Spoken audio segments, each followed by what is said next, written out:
Assalamualaikum warahmatullahi wabarakatuh. Nama saya Jan Syakira, saya kelas 4A, nomor absen saya 13.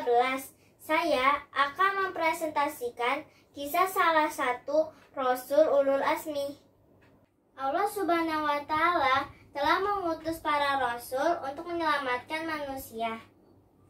Ternyata dari sekian nabi dan rasul tersebut ada yang istimewa. Mereka diberi keistimewaan oleh Allah Subhanahu wa Ta'ala.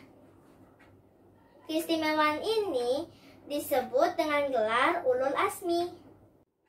Rasul yang memiliki gelar Ulul Azmi berarti rasul yang memiliki kesabaran tingkat tinggi dalam menghadapi cobaan dan ujian dari Allah Subhanahu wa Ta'ala. Dari 25 nabi dan rasul, hanya 5 rasul yang mendapat gelar Ulul Azmi. Gelar Ulul Azmi adalah gelar tertinggi dan istimewa di tingkat nabi dan rasul. Para rasul yang mendapat gelar Ulul Azmi adalah 1. Nabi Nuh alaihissalam, 2. Nabi Ibrahim alaihissalam, 3. Nabi Musa alaihissalam, 4. Nabi Isa alaihissalam, dan yang kelima Nabi Muhammad sallallahu alaihi wasallam. Kali ini saya akan mempresentasikan kisah salah satu Rasul Ulul Azmi, yaitu Nabi Nuh alaihissalam.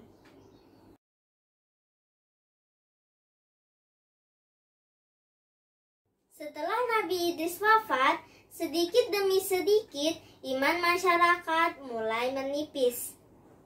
Iblis dan pasukannya semakin gemar menggoda mereka. Mereka semakin senang membuat patung.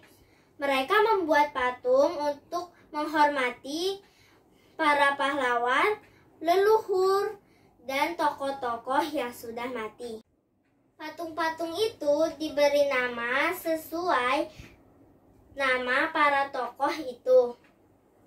Dari sekedar penghormatan, lama-kelamaan mereka mulai menyembah patung-patung itu.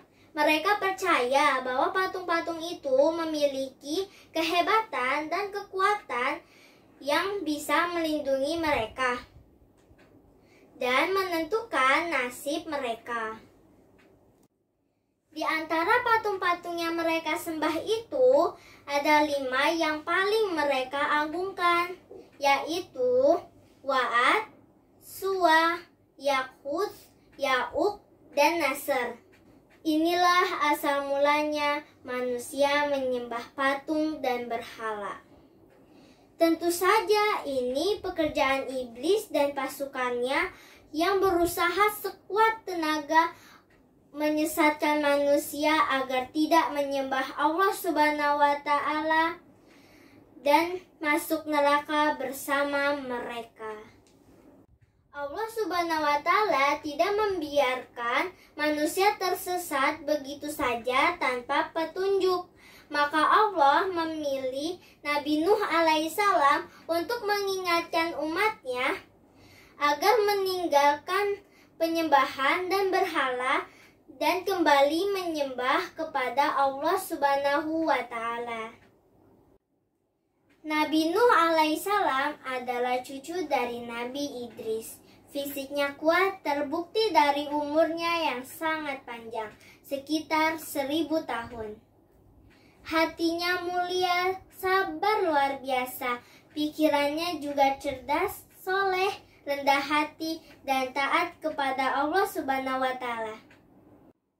Nabi Nuh adalah Rasul Allah Subhanahu wa Ta'ala yang pertama.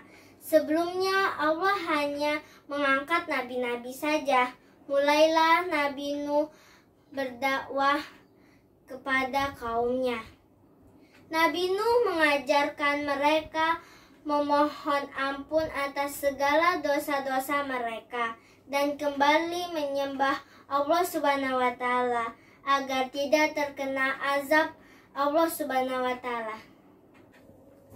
Sangat tekun Nabi Nuh mengajak kaumnya dengan berbagai cara, dengan terang-terangan di hadapan banyak orang, dengan diam-diam mendatangi seorang demi seorang, berulang-ulang siang dan malam selama kurang lebih 950 tahun lamanya. Tetapi sedikit sekali yang mengikuti seruan Nabi Nuh. Kebanyakan dari pengikutnya ini adalah orang miskin dan pekerja kasar yang jumlahnya sekitar 80 orang. Yakni sebagian kaumnya tidak mau mengikuti ajaran Nabi Nuh. Mereka bersikap angkuh dan sombong dengan menutup rapat-rapat telinga mereka jika Nabi Nuh mulai berbicara untuk mendakwahi mereka. Bahkan mereka menantang Nabi Nuh agar mendatangkan azab yang diancamkan oleh Allah Subhanahu wa Ta'ala. Akhirnya Nabi Nuh mengadu kepada Allah Subhanahu wa Ta'ala tentang pembangkangan kaumnya yang keterlaluan. Lalu Allah berfirman bahwa memang pengikut Nabi Nuh tidak akan bertambah, hanya 80 orang itu saja. Selebihnya mereka semua tidak akan beriman karena mereka sudah sangat sesat. Setelah jelas ketetapan Allah Subhanahu wa Ta'ala bahwa orang-orang itu tidak akan beriman, maka Nabi Nuh memohon doa kepada Allah Subhanahu wa Ta'ala. Kemudian Allah memerintahkan Nabi Nuh untuk membuat kapal yang besar. Pada masa itu ilmu perkapalan belum berkembang dengan baik. Allah mengajarkan ilmu itu kepada Nabi Nuh.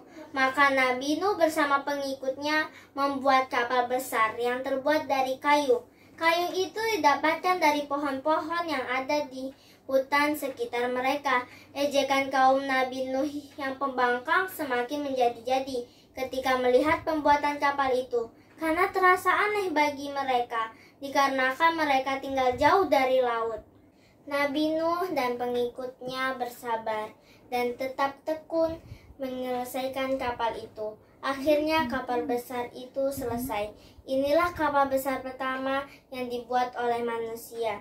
Kemudian Allah memerintahkan Nabi Nuh untuk mengumpulkan binatang-binatang sepasang-sepasang, jantan dan betina. Semua diangkut ke dalam kapal bersama orang-orang beriman, termasuk semua keluarga Nabi Nuh juga masuk ke dalam kapal tersebut, kecuali istri dan salah satu anaknya yang bernama Kan'an. Mereka tidak mau masuk ke dalam kapal karena tidak beriman dan termasuk orang durhaka. Sementara itu langit menjadi gelap, angin bertiup kencang, petir menggelegar, hujan turun sangat lebat. Dari dalam tanah memancar air yang semakin deras. Juga dari dalam rumah-rumah penduduk, dari dapur-dapur mereka. Dengan cepat air membanjiri bumi. Makin lama makin tinggi, menenggelamkan rumah-rumah, pohon-pohon, dan tentu saja orang-orang di luar kapal Nabi Nuh. Ketika Nabi Nuh melihat sekelilingnya dari atas, tampak putranya Kan'an sedang menyelamatkan diri dari banjir. Karena kasih sayangnya kepada anaknya, Nabi Nuh lalu memanggil anaknya agar anaknya Kan'an mau masuk ke dalam kapal Nabi Nuh. Tetapi anaknya tetap tidak mau. Ia mengatakan kepada ayahnya jika ia memanjat bukit yang tinggi, pastinya akan selamat dari banjir besar tersebut. Namun tiba-tiba datang gelombang besar dan Kan'an tak terlihat lagi. Dia termasuk yang dibinasakan. Nabi Nuh sangat sedih, tetapi beliau menerima keputusan Allah. Di dalam kapal, Nabi Nuh bertasbih, memohon ampun dan berdoa tidak henti-hentinya bersama orang-orang yang beriman. Setelah beberapa hari, Allah memerintahkan bumi untuk menelan banjir itu. Hujan pun berhenti, air pun surut masuk ke dalam tanah. Kapal pun berlabuh di daratan lagi. Orang-orang beriman keluar dari kapal dengan tetap bertasbih. Syukur yang tak terkira mereka memulai hidup baru tanpa gangguan. Orang-orang kafir yang sudah tenggelam dibinasakan Allah Subhanahu wa Ta'ala karena kesesatan mereka. Hikmah dari kisah Nabi Nuh memberikan kita pelajaran bahwa durhaka kepada Allah Subhanahu wa Ta'ala dan tidak patuh kepada Rasul utusannya membuat manusia ditimpa azab di dunia maupun di akhirat. Demikianlah kisah Nabi Nuh sebagai salah satu Rasul Ulul Azmi.